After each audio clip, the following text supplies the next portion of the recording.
everyone, and welcome back to my channel. I'm Cher, aka That Girl Cher, and this is a tutorial for my grunge neon green look. I will put the products in the description, and I'll also tell you what I'm using in the voiceover. So let's go ahead and get started. So I'm starting right in with priming my eyelids with the Louise eyeshadow base in the shade 4, and I'm applying this over my lid while trying to shape it in a specific finish look that I want.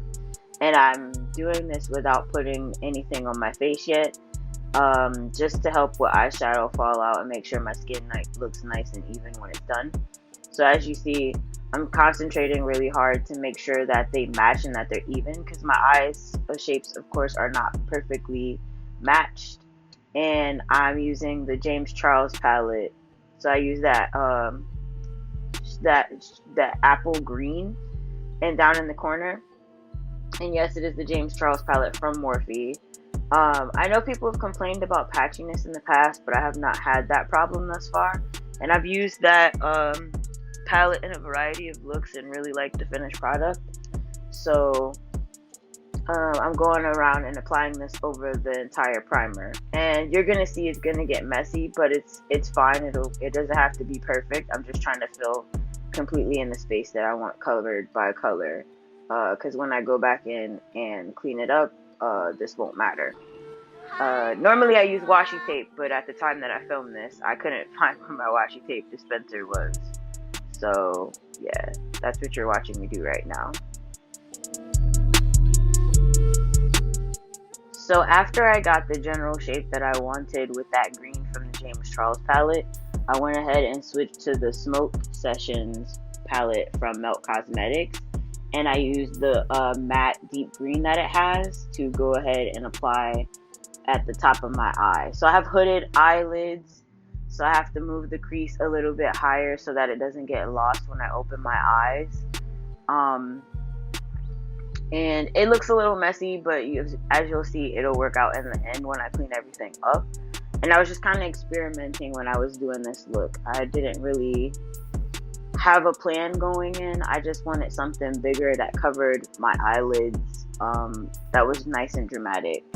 And really I was doing it, I wanted to pick a color that I don't normally use, and green is so pretty, but I had never done a green eye look.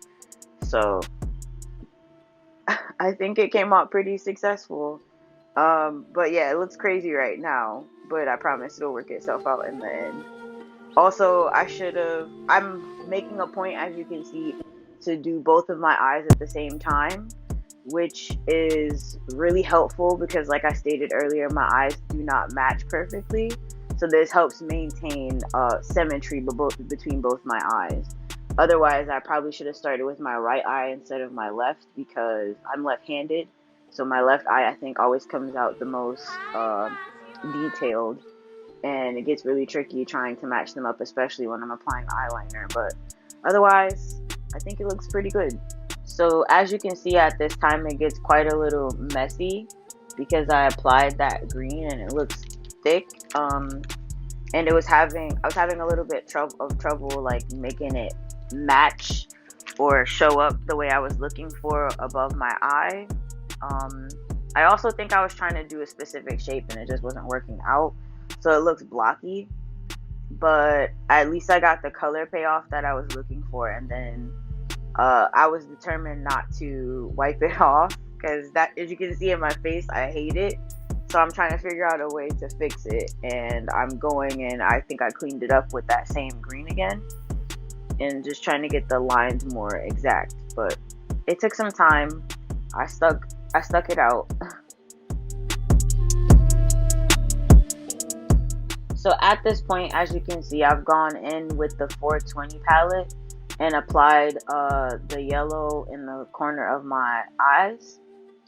And I'm still trying to work out that green because it's quite thick in a way that I did not find flattering.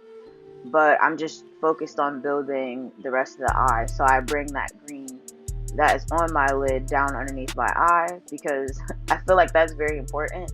And oftentimes I think I forget to put makeup underneath my eye, which if you're looking for a look that looks polished and finished and purposeful, I definitely advise that if you can, to bring it under your eye. It just pulls the whole thing together, even if you do it midway. So yeah, I'm working with a few different greens. I'm reapplying that green from the James Charles palette to work it out. And I think that yellow played very nicely with those greens. Very chameleon-esque. Feeling reptilian. And now I'm going ahead and applying more of the P. Louise primer to the center of my lid. Because I wanted to use that glittery green from the Smoke Sessions palette. It's not required, of course, that you do it, but for me, I just feel like it gives a more even color and gives, like the application makes, excuse me, I'm jumbled up. I think it makes the application of the glitters easier, and it helps me get the exact shape that I want. So that's why I'm applying more of that primer across my lid before I apply that green color.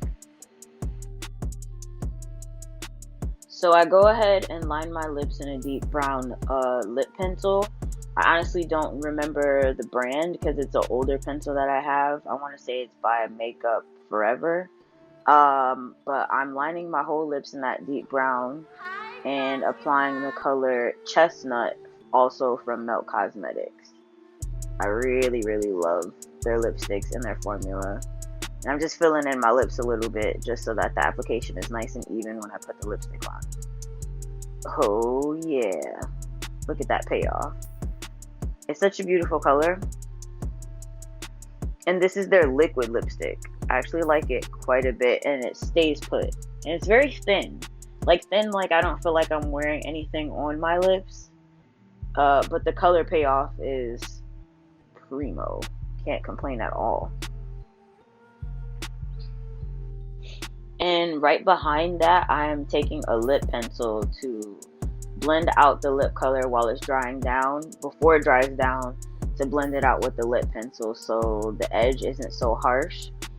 And it helps create more of an ombre effect and blends the lip pencil and the lip color so they're more seamless. And then I'm just cleaning it up for whatever I lost and going back behind it with that pencil to create that edge again. So I really like how it came out. It's one of my favorite looks. I think I need to incorporate more nudes and deep browns. I've been trying to stay away from red lipsticks. And as you see, I reapplied more of it to the center of my lip to blend it out. I try to do the less is more approach because I'm sure, as you know, if you put on too much liquid lipstick and you didn't blend it out properly, it then starts to feather. I don't think I've had that problem with Melt Cosmetics, but I like to apply the thinnest layer that I can and let it set down and just carry it in my purse so I can be able to eat and drink and not have to worry about it separating. Looks pretty good thus far. So now I'm going in with my brow pencil. Well, excuse me. I'm going in and doing my brows, and I really don't like to do too much makeup on them, so I'm just going behind myself and putting on a brow pomade by ABH in the shade, I believe it's chocolate, and I just like to fill in the color a bit. I know that some people like perfectly manicured brows. I really don't. I just like a feathered look, something that matches the makeup, keep it reasonable, at least for myself. And I was just really focused on maintaining the contour of my brows so that the eye makeup didn't overpower my brows. And then I went behind it with a makeup wipe, and as you saw, I cleaned off the edge. Remember when I was saying it was really bulky and I couldn't get it to clear up, but it doesn't matter. It worked out. So I'm going underneath my eye after I dusted off that excess eyeshadow and just creating the shape that I want. It's a bit of a cheat because, like I said, if I had washi tape, I wouldn't have had that problem. And I'm just making sure there's space in between my brows. So going up and cleaning it up and making the shape that I want. And I think it came out quite nicely. And at this point, I now have on eyeliner. Ooh, yeah. The eyeliner took some work, but I got it on there. And then I just went behind myself with the brown liner by KBD Cosmetics, their liquid liner, and just added some feathering in my brows as just a bit of a contrast. It blends pretty nicely, and it's not too harsh in comparison to using like a brow product. So I'm just feathering in the tail end of my brows and just creating some fake hairs for texture. And I really like it. This is something I just discovered recently, that I like the color of the brown, because I think it's not deep enough for an eyeliner the way I want it to pop, but I definitely like using it for this, and that tip applicator is really nice. So same thing, going back in with the cleanup.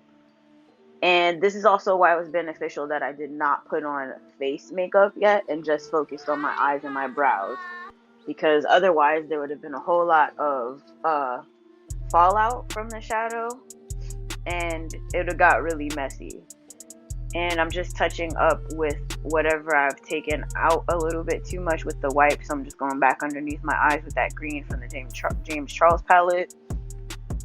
And same thing, reshaping it in the crease of my eyes. Just making sure it has nice depth the way I want. And it looks nice and filled in. So at this point, I feel like it looks pretty good. And because I wiped off the excess, now that line at the top with the deep green doesn't look so harsh. And I'm retouching up with the yellow so that doesn't get lost in my inner corners.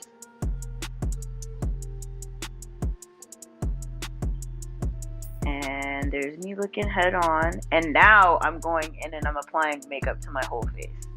So I actually, for this look, applied my concealer underneath my foundation. And I'm using the Born This Way concealer in the shade Mocha. I believe that is the shade that I use. My foundation is also Born This Way in the shade Chai. And my concealer is also Born This Way, but I can't remember the shade right now. Yeah. So I've learned that I don't really like contouring my nose. Also, you'll see this tutorial is a bit older. I've updated the ways I've been doing my makeup. So I'm just trying to get the roundness of the tip of my nose. I don't really like to contour the entire shape of my nose. I'm jamming, as you can see, to whatever music is playing in the background. But I like to apply concealer, down the bridge of my nose, underneath my eyes, above my lip, and on my chin. And I'm using a damp beauty blender. I think it's time to replace my beauty blender again. But I really do like the beauty blenders a lot.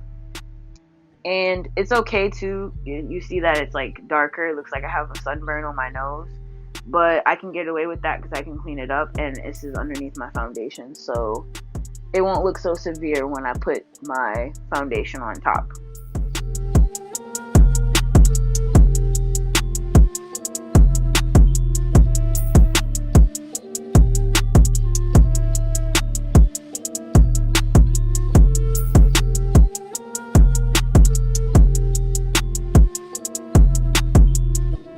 So as you can see, I'm applying little bits of concealer and on my forehead and on my chin and under my eye, like I stated.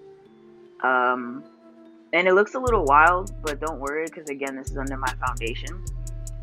And as you can see, I'm not rubbing. I'm taking the time to pat it out to blend it. Which is why I really like using a wet beauty blender or a wet sponge in general. So then I go with the contour. And I contour around my cheekbones, around my chin to like reduce the size of my double chin, and underneath my jawline. Sometimes I'll bring it around my forehead, but as of late I've been using bronzer in its place because I just like the color, I think, a little bit better.